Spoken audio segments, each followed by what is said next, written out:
The day I lost my job at Morris and Associates, my sister Amanda called to mock me. It wasn't surprising. She'd spent the last 15 years of our lives measuring her success against what she saw as my failures. Seriously, Thomas? Fired again? Her voice dripped with familiar contempt. What is this, the third time in 2 years? I held my phone away from my ear, staring out the window of my penthouse office in downtown Manhattan. 48 floors up, the city sprawled beneath me like a glittering chessboard. Actually, Amanda, I resigned.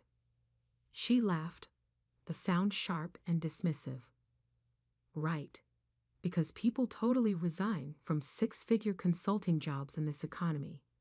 God, you're pathetic. You can't even admit when you failed. If only she knew. The job at Morris and Associates had been a convenient cover, nothing more. A way to keep my family thinking I was just another corporate drone while I built something far bigger in the shadows. Whatever helps you sleep at night, I replied mildly, watching my reflection in the tinted glass. At 34, I looked younger than my years in my tailored charcoal suit. No one would guess I controlled a multi-billion-dollar investment empire. That was exactly how I wanted it. Well, don't expect any sympathy at my engagement party next month, Amanda continued. I won't have you embarrassing me in front of Jonathan's family. They're actually successful, unlike some people. Ah, yes, Jonathan Williams, my sister's fiancé and rising star at Peterson Global Investments. The irony almost made me laugh. I wouldn't dream of embarrassing you, I said softly. Good, and dress properly for once. No more of your discount store suits. Jonathan's father is bringing the CEO of Peterson Global. Try not to look like the family failure. I glanced down at my Tom Ford suit that cost more than Amanda's monthly salary. I'll do my best. After she hung up, I sat in silence for a long moment, thinking about the path that had led me here. 15 years of carefully crafted misdirection. Letting my family believe I was struggling while I built an empire in secret. It started in college, when I developed an algorithm for predicting market trends. While Amanda was partying her way through business school, I was quietly raising capital, making connections, building something extraordinary. By 25, I had my first billion.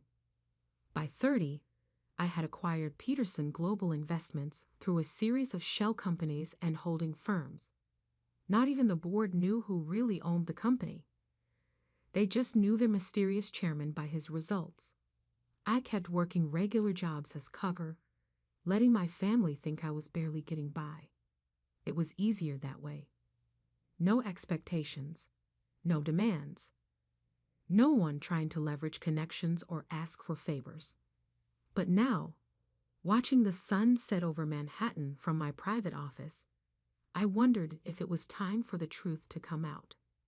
Amanda's engagement party would be the perfect stage. Jonathan Williams, her beloved fiancé, reported directly to me, though he'd never met the reclusive Chairman Peterson in person. My phone buzzed. Speaking of Jonathan, "Sir," he said nervously when I answered, "I just found out. My fiancée. She's your sister?" "Indeed she is, Jonathan." I allowed myself a small smile. "Quite a coincidence, isn't it?" "I had no idea, sir. She talks about you, but she doesn't seem to know." "That's because she doesn't know. None of my family does. And I prefer to keep it that way, at least until the engagement party." "Of course, sir. But what should I do when I see you there?" I thought about Amanda's years of mockery, her constant need to prove her superiority. Just act naturally, Jonathan. I'm sure it will be quite an interesting evening. After hanging up, I walked to the windows again. Below, the city lights were blinking to life one by one. like the pieces of an elaborate game moving into position. In the coming weeks, I watched from afar as Amanda planned her elaborate engagement party. Our parents called regularly to update me on the details, their voices tight with familiar disappointment when they asked about my job situation. "You know, your sister's fiancé is very successful," Mom said during one call. "Maybe he could help you find something stable." I get back a laugh. If they only knew that Jonathan's continued employment depended entirely on my goodwill. "I'll keep that in mind," I said neutrally. The morning of the engagement party dawned clear and crisp. I stood in my closet, considering my options before selecting a bespoke brownie suit in midnight blue. Might as well look the part when the truth came out. As I adjusted my Patek Philippe watch, worth more than Amanda's car, I thought about how this evening would change everything. Part of me would miss the simplicity of anonymity. But watching my sister's carefully constructed illusions shatter would be worth it. I arrived at the venue, an exclusive Manhattan restaurant, exactly on time.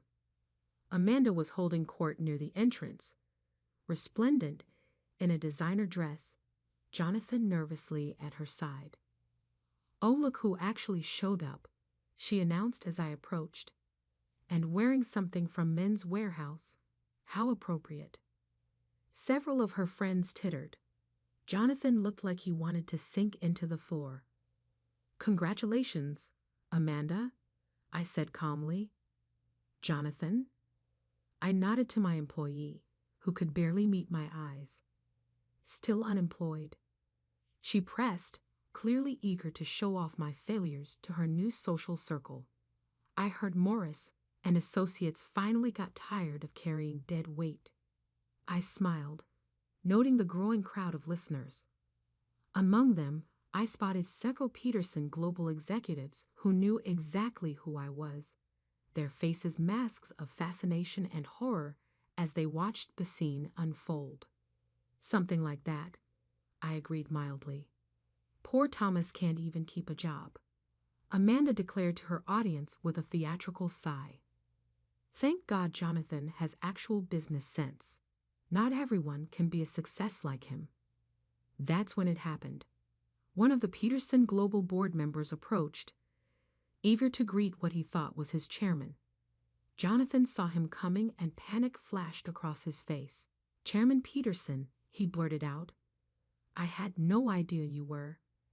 The champagne glass slipped from Amanda's hand, shattering on the marble floor. The room fell silent. I smiled. The game was about to begin. The silence that followed felt eternal. I could almost hear the gears turning in Amanda's head as she tried to process what she just heard. Around us, the party guests had frozen in place, champagne glasses suspended mid-sip, conversations dying mid-word. "Sheesh, Chairman," Amanda stammered, her perfectly made-up face draining of color. "What is he talking about, Jonathan?" Jonathan looked like a man caught between two freight trains. His eyes darted between me and his fiancée, sweat beading on his forehead. "Amanda, I can explain." "Actually," I said quietly, "I think I should do the explaining." I turned to address the room, noting the mix of shocked faces and knowing smiles from my executives. "For those who don't know me, I'm Thomas Peterson, chairman and majority owner of Peterson Global Investments." The whispers started immediately. I saw my parents in the corner, my father's mouth hanging open, my mother gripping his arms so tightly her knuckles were white. "That's impossible," Amanda snapped, but her voice trembled. "You're unemployed. You just got fired from Morris and Associates." "Resigned?" "Actually," I corrected her. "It was one of several cover jobs I've held over the years. Keeps things interesting." I smiled at Jonathan. "You can relax now, by the way. I don't plan to fire you just because you're marrying my sister." Jonathan sagged with visible relief. Amanda's head whipped between us, her designer earrings swinging wildly. Fire him. You can't fire him. You're lying. This is just another one of your pathetic attempts to. Ms. Peterson. A distinguished older man stepped forward. Richard Blackwood, head of our board of directors. I can assure you your brother is telling the truth. He's been our chairman for the past 5 years, though this is the first time many of us have met him in person. I watched the realization settle over my sister's face like an approaching storm. 15 years of smugness, of mockery, of carefully cultivated superiority, all crumbling in an instant. But, she looked at our parents. Did you know about this? Mom stepped forward, her voice shaking. Thomas, is this true? All this time. Perhaps we should continue this discussion somewhere more private, I suggested, gesturing toward a side room. Jonathan, why don't you handle the guests for a moment? My shell-shocked family followed me into an elegantly appointed private dining room. As soon as the door closed, the questions erupted. How is this possible? Why didn't you tell us? Peterson Global, but that's worth billions. I sat down calmly, adjusting my cuffs. It's actually quite a simple story. Remember that algorithm I developed in college? The one you said was a waste of time, Amanda? She flinched. I continued. It worked. Better than anyone could have imagined. I used it to start trading, built up capital, made some key investments. By 25, I had my first billion. Billion? My father choked. Currently, my personal net worth is just over 12 billion. I said quietly. Peterson Global manages assets of approximately 180 billion. My mother sank into a chair. Amanda remained standing, her engagement ring glinting as her hands twisted together. But why the fake jobs? Why let us think you were struggling? I leaned back, studying my sister. Do you remember what you said when I tried to show you my early market predictions? Called it cute, that I thought I could compete with real business people. She flushed. That was years ago. 15 years, to be exact. The same day, I decided to build everything in secret. No pressure, no expectations. No family members asking for favors or trying to leverage connections. Just pure merit. We wouldn't have. My father started. Really? I raised an eyebrow. Like you didn't use Amanda's connections to try to get contracts for your consulting firm. Like Mom didn't ask Amanda to help cousin Peter get an interview at her company. They had the grace to look embarrassed. But all those times we tried to help you, my mother said softly. The job referrals, the career advice, the constant criticism, I added. The comparisons to Amanda's success, the jokes at family gatherings. I kept my voice level, but years of suppressed feelings were rising to the surface. Amanda sank into a chair, her perfect posture crumbling. Oh God, she whispered. All those things I said to you, about being a failure, about not measuring up. While I was signing your fiancé's paychecks, I finished for her. Ironic, isn't it? A knock at the door interrupted us. Jonathan poked his head in, looking uncertain. Sir, I mean Thomas, some of the board members are asking. Of course, I stood up. We should rejoin the party. I believe there's an engagement to celebrate. I headed for the door, then paused. Oh, and Amanda? That discount store suit you mocked earlier? It's brownie. Costs more than your car. The rest of the evening was a blur of revelations and reactions. I watched as my sister struggled to adjust her worldview, as my parents grappled with their new reality. The Peterson global executives who'd long known me only as a voice on the phone or a signature on documents now clustered around, eager to finally meet their mysterious chairman. Later, as the party was winding down, Amanda approached me at the bar. Her makeup was slightly smeared, her confident facade cracked. "Why now?" she asked quietly. "Why reveal everything at my engagement party?" I sipped my scotch, considering, because it was time, because I'm tired of living a double life, and because I looked at her directly. Sometimes the most valuable lessons come at our moments of greatest pride. She flinched, but nodded slowly. I deserve that. All these years, I've been so superior, condescending, cruel. "Yes," she whispered. "I'm sorry, Thomas. I know it doesn't make up for anything, but I'm truly sorry." I studied my sister, seeing for the first time in years the girl who used to be my best friend before success and rivalry drove us apart. "The question is, Amanda, what happens now?" She looked at me uncertainly. "What do you mean?" "Now that the truth is out, now that you know your failure brother is actually one of the most powerful men in global finance, now that your entire perception of our relationship has been turned upside down, what happens next?" Her answer would determine a lot about our future. I waited, watching emotions play across her face as she grappled with 15 years of shattered assumptions and the dawning reality of our new dynamic. The world I'd built in secret was now fully exposed. The carefully maintained walls between my two lives had crumbled.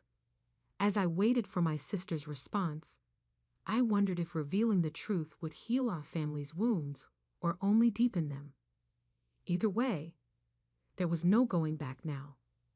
The weeks following the engagement party were a study in chaos theory, how one revelation could spiral out into countless unforeseen consequences. The story of the mysterious Chairman Peterson revealing himself at his sister's engagement party leaked to the financial press within days. Our family's photo appeared in the Wall Street Journal, my sister's shocked face immortalized for the business world to see. My phone buzzed constantly with messages from family members who'd suddenly remembered how close we used to be. Distant cousins pitched business ideas. Old friends from high school resurfaced with investment opportunities. Even my third-grade teacher somehow got my number, wondering if I remembered her special influence on my success. But it was the changing dynamic with my immediate family that proved most fascinating. My father, ever the pragmatist, switched from disappointment to pride so quickly it gave me whiplash. "I always knew you had potential, son," he said over lunch at his favorite diner, the same one where he'd lectured me about financial responsibility just months earlier.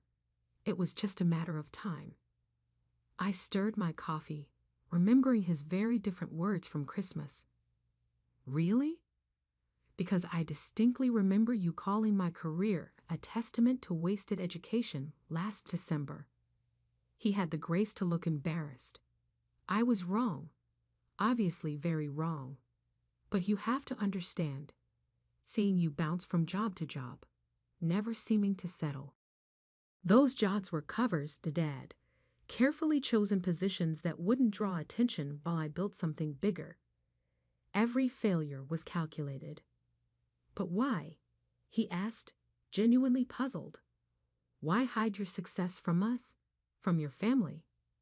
I looked at him steadily, because I wanted to succeed or fail on my own merits. No family connections, no expectations, no pressure, just me, my ideas, and the market. "And no trust in your family to handle the truth," he added quietly. "Can you blame me?" I gestured around the diner. "Look how everyone's acting now that they know. Even you, Dad. Would you be sitting here, proud of my choices, if I was still just a mid-level consultant getting fired every few years. He didn't answer. He didn't have to. My mother took a different approach. She showed up at my office, my real office, unannounced one afternoon, somehow talking her way past 3 layers of security. "This is where you've been all along?" she asked, taking in the panoramic view of Manhattan. "While we thought you were struggling." "Mom." "No, let me finish." She turned from the windows, her eyes bright with unshed tears. "Do you know how many nights I lay awake worrying about you? Wondering if you'd ever find your path, if you'd ever be okay." "I was more than okay," I said softly. "Yes, you were building an empire, in secret, while letting your mother think you were barely getting by." Her voice cracked. "Was it worth it? Was proving your point worth all the pain you caused?" That hit home. I'd spent so many years focused on maintaining my cover, on building something independently, that I'd never fully considered the emotional cost to others, especially to her. "I'm sorry," I said finally.